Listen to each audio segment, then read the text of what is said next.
The following religious program is being brought to you by the First Church of our Lord Jesus Christ. The contents of this program are solely those of the sponsor. The following is a religious discussion between Pastor Gino Jennings of the First Church of our Lord Jesus Christ and Harry Knox of the Freedom to Marry organization. The subject, is it God's will that men marry men and have sexual intercourse? Because just to say that it's justifiable for men to lay with men if you marry, would you convey that message if you got two 16-year-old boys somewhere and the government will permit them to marry wherever they are? You would encourage two young boys or two young men to have sex with one another? I would not encourage people who are too young to have responsible sex to have sex with each other. So what the 16-year-old what age would you say a man can lay with a man? I don't know when. 18 works for the consensus of the country. So 18 that people should be able to make decisions about whom they would partner with, regardless of what the Bible says. Brother Pastor, in light of all that the Bible says. Ignore it. No, in light of That's all. What you're telling them. No, I'm not. That's what you're no, telling I'm them. not. That's I'm what not. you're telling them. No, I'm not. Dr. Knox, you are telling the people, in despite of what the Bible says, wherever you feel, go for it. No. That's what you're telling them. No, I'm not. What I am saying to you and to everyone else who will listen is the Bible encourages us, not encourages, but commands us to love God first. Right. And other people as ourselves. All right. Now, if I love a potential partner as I love myself, I would do nothing to dishonor him or hurt him or make him less than human. And all that I do with him should be done in the light of my mutual love for him and my love for God, just as I hope all of you do in heterosexual relationships. To say otherwise, that is sin. All right, let me hold you on one statement you made, that when you be with him, you don't do anything to dishonor him. That's correct. Right. Let's compare your statement with the book. Amen. Let's see, when he's with the man, is he dishonoring him? Even when he's being nice. That's right. Even when he's being consensual. Even when he agreed. Amen. Let's see, is that the act of dishonor? Romans chapter 1 and at verse 24. Listen. Wherefore God also gave them up to uncleanness. Wherefore God gave them up to uncleanness. You better go up to verse 22. At verse 22. You see, I just believe all the book. That's right. And if we're going to believe what's in the book, it's the purpose of, you go to churches, preachers, they claim they got Bibles up on the podium. If you're not going to believe what's in there, there's no need to have it up there. That's right. Listen closely. Romans chapter 1 and verse 22. Listen. Professing themselves to be wise, they became fools. What is it? And changed the glory of the uncorruptible God into an image made like to corruptible man. And the birds and four-footed beasts and creeping things. Wherefore God also gave them up. To what? To uncleanness. Now, the Bible establishing an act that's unclean. All right? Wherefore God also gave them up to uncleanness through the lust of their own hearts. The lust, the desires of their own wants, their heart. To dishonor. To dishonor. Their own bodies. Their own bodies. Between themselves. Between themselves. Who changed the truth of God into a lie. Hold it. The truth is the woman was made for the man. That's right. That's the truth. And the scripture says you seek to change it. Change it, that's right. Now, if you're changing it, you're making man for man, woman for woman. The scripture says they seek to change the truth of God into a lie. Into a lie. Amen.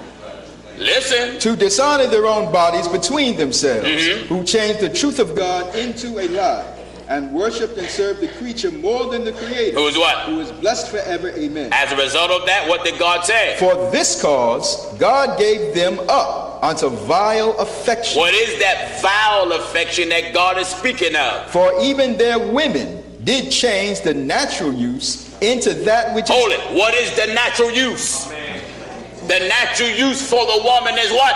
The man. And the scripture dealing with changing natural use. That's right. Listen. For even their women did change the natural use into that which is against nature. Against nature. That's written.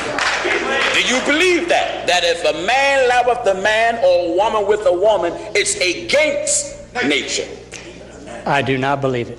So this is a lie. That is not true. Who changed the truth of God into a lie. That's what you're doing. Because I don't believe that the Apostle Paul had any concept.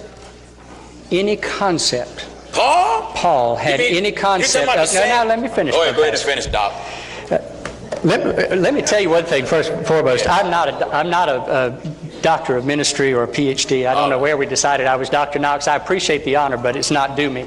I didn't earn it. How about just Harry? Good old Harry would be fine. All right, come on. Paul did not have any idea of the kind of love that I feel for a partner when I am partnered. He didn't know what that was about. Now, it's easy for you to laugh it off because for you it seems most natural. It is for you natural. No, no. Come on now. Come on. I don't want you to misinterpret what I'm laughing about. Well, I don't take it personally. I don't hear you laughing at me. But let me say this. All right, go ahead. You consider it unnatural because it's not natural for you. It ain't natural for God. Oh. The straight man, the heterosexual man who got the privilege of writing the book, the educated, rich, heterosexual man, Paul, who got to write the book, didn't think it was natural because for him it must not have been. So you see he wrote it on his own? I'm telling you, for me, it is natural. All right. And when those two things disagree, when my experience, not outside of the love of God, but inside the love of God, and constant companionship with God, constant talking with God about it, begging God to make it different. If it's wrong, God, everybody else says it is, and I don't want to do this, change me. Not being changed. Not even being changed a little, but in fact being embraced by the love that says, I made you this way. And he's all right to do it. And it not only all right, it's God's will. It's God's will for you to lay with a man. That's for me to lay with a man if he and I love each other and care for each other and are committed to each other. All right, now I have to say, I wish I could say, I wish it were as easy as turning to my book in the Bible that was written by one of my people, that was written to really address this issue. I wish it were that easy. So you're saying that Paul was just closed-minded and just didn't have no understanding about gay issues at all? I totally disagree. Amen. Because the book says this. Give me the book of Romans. Let's see how the scriptures come about. Amen. The book tells us, in fact, it lets us know, we're going to go to Romans, then we're going to go to Peter, that all scripture, all of the scripture, not some of it, but all scripture are given by the inspiration of God. And it's on, listen at this. In 2 Timothy chapter 3. 2 Timothy chapter 3. And at verse 16. And verse 16. All scripture. How much? All scripture. All scripture, how they come about? Is given by inspiration of God. It ain't talking about a bunch of rich men, a bunch of male chauvinist men, right, or heterosexual. That was irrelevant. That's right. It says all scripture are given by the inspiration of God. And when we use the inspired scripture, what do we formulate? And it's profitable for doctrine. When you stick with the scriptures, your doctrine will be right. For reproof. Your reproof will be correct. For correction. What? For correction. Correction. What else? For instruction. Instruction. In righteousness. In what's right. That the man of God may be perfect. Complete. Thoroughly furnished unto all good works. So Paul didn't write that on his own. You can't say that Paul wrote it on his own. He was divinely inspired. Knowing this first. The Bible said knowing this first. In 2 Peter chapter 1 and verse 20. Listen. Knowing this first. It's the first thing that God wants you to know. Knowing this first. That what? That no prophecy of the scripture. No prophecy. No prophecy. Nothing written in the scriptures. Is of any private interpretation. So you can't say Paul wrote it on his own. Now, Brother Pastor, the last thing that I would say about Paul was that he was not inspired by God and a man of God, and that the words that he wrote were put down for our use and edification, not our use on our own behalf, but for God's use in telling us how to live our lives. So you and I agree about that. Now, yes, let me have my turn. Go ahead, brother. There are so many scriptures in the Bible that are contradictory to other things in the Bible, or for which we feel or beyond which we feel we have grown in our understanding of a simplistic interpretation. Let me ask you, if you're going to condemn my folks to hell, now this is serious business. This is not just you and I disagree about a political topic or something like that. You and I understand that the stakes are the highest. If you're going to tell me that my people are going to hell based on these things, which again I gave other information about that is not as simplistic as how you've laid it out but here. Before you lay it on me and say, I'm going to tell you, get me out of it. No, I want to ask you, because it's important to remember. Okay. What do you say about a scripture that says, slaves, obey your masters? It's simple, it's to the point, it's clear. What do you say about something like that? Let me give you some other examples. I'm sure you got an answer to that one, but let me give you some others, I'm sure. Now let me give you some others. What do you say to the Holiness Code when it says, don't eat lobsters and shrimp? It's an abomination. What do you say to the Holiness Code when it says, don't have sex with your wife who you love when she's menstruating? It's an abomination. What do you say? Anything you pitch, we can do. Okay. I mean, all of those things, I believe, I don't want to pitch them at you by way of embarrassing you or making you lose a point in this debate. Okay? I'm not trying to embarrass you. Well, I know, but what I say to you about that is this. Why I say it is this. I believe you have to hear all of those texts in light of everything else that's in the book, that's in the Bible.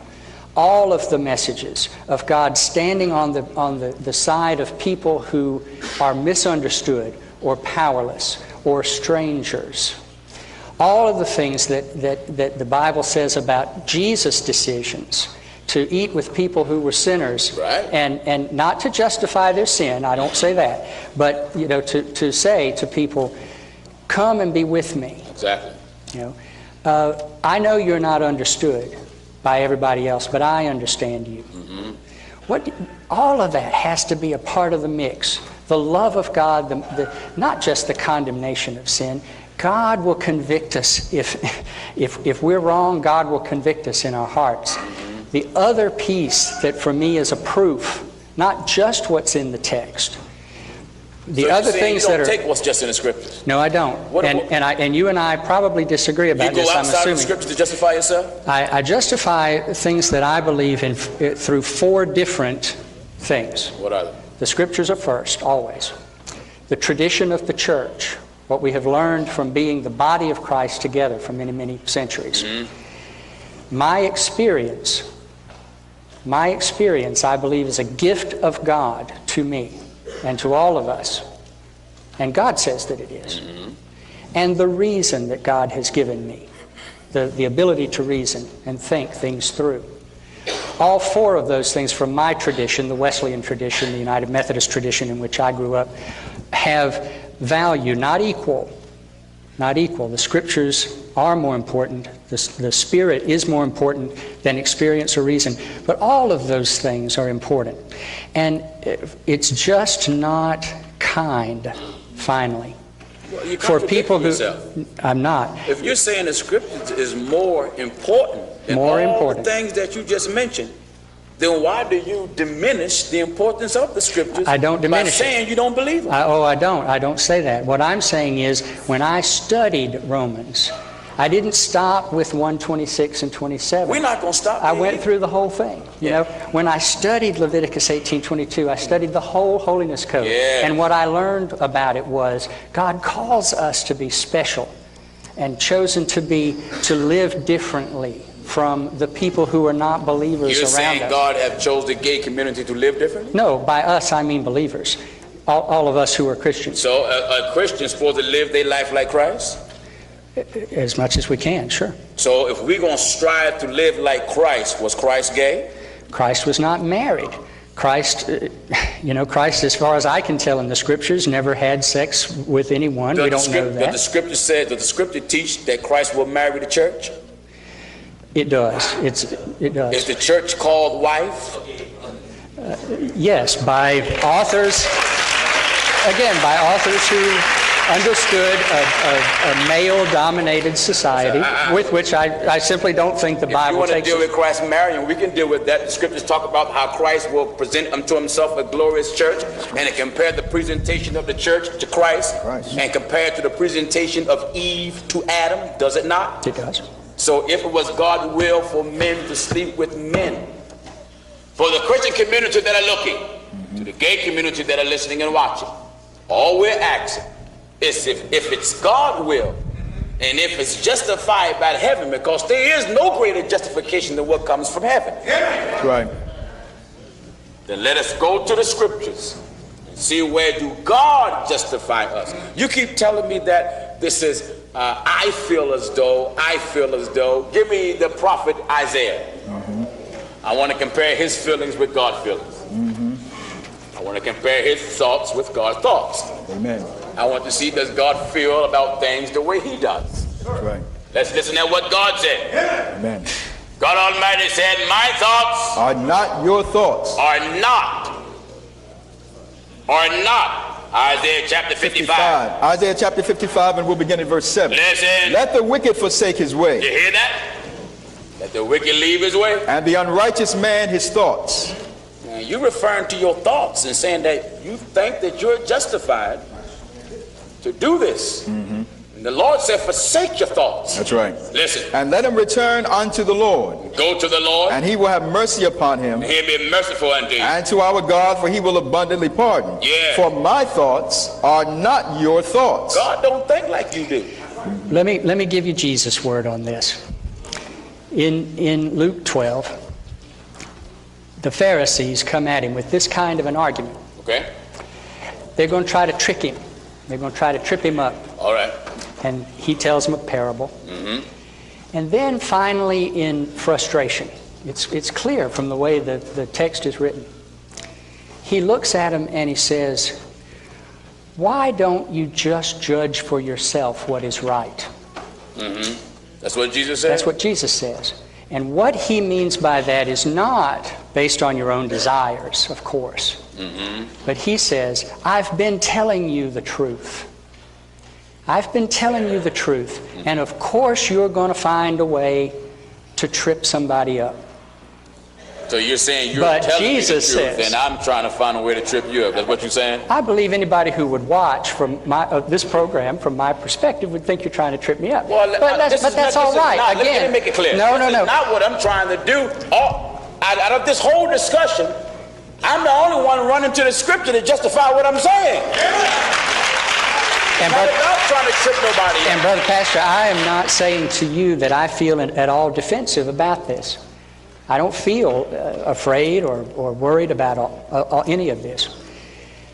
I serve a Christ who is alive. Who is alive. Everything Christ intends to say, Christ has not yet said. I don't believe it. I see the evidence. I see the evidence in the early church